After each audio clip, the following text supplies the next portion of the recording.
Sa mga nagtatanong dyan, para saan daw ba nga ito? Ayan, simple lang. Nakita naman natin mga paps, di ba?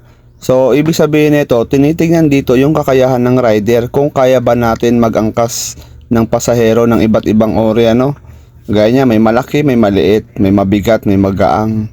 So, ibig sabihin niyan, dito sinusukat yung kakayahan ng isang rider. Kung sanay ka na magmotor or baguhan ka pa lang, tara, panoorin natin si Paps kung paano siya nag-drive skills, ano? Okay. So, sa figure of 8, dalawang ikot yan. Depende na lang sa officer in charge kung isang ikot lang ipapagawa sa inyo, no? Depende kasi yun kung marami kayo.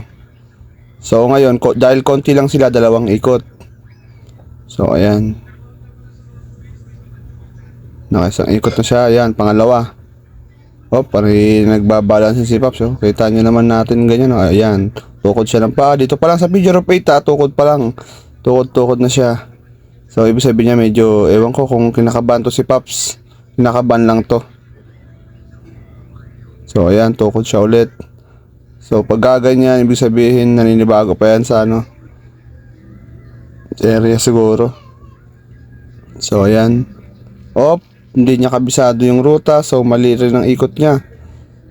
Tapos, ikot sa number 2 agad. Hindi siya yung ikot sa number 1 mali na rin, no. So nagkaligaw-ligaw na. Pag ganyan mga paps, ano, wag kayong manghuhula kasi lalo lang kayong may hirapan sa ginagawa nyo. Sayang lang yung effort ninyo. Kaya mas maganda talagang kabisaduhin nyo yung ruta, no. Kasi pag ganyan hula lang kayo ng hula kung anong gagawin ninyo, ayan, ganyan ang mangyayari, oh. Di ba?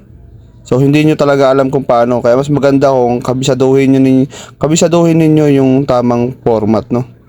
Isa yan sa sa malaking impact para kayo makapasa. Hindi kayo mahihirapan. Kahit anong galing ninyo, mangangamote talaga kayo pagdating dito, no.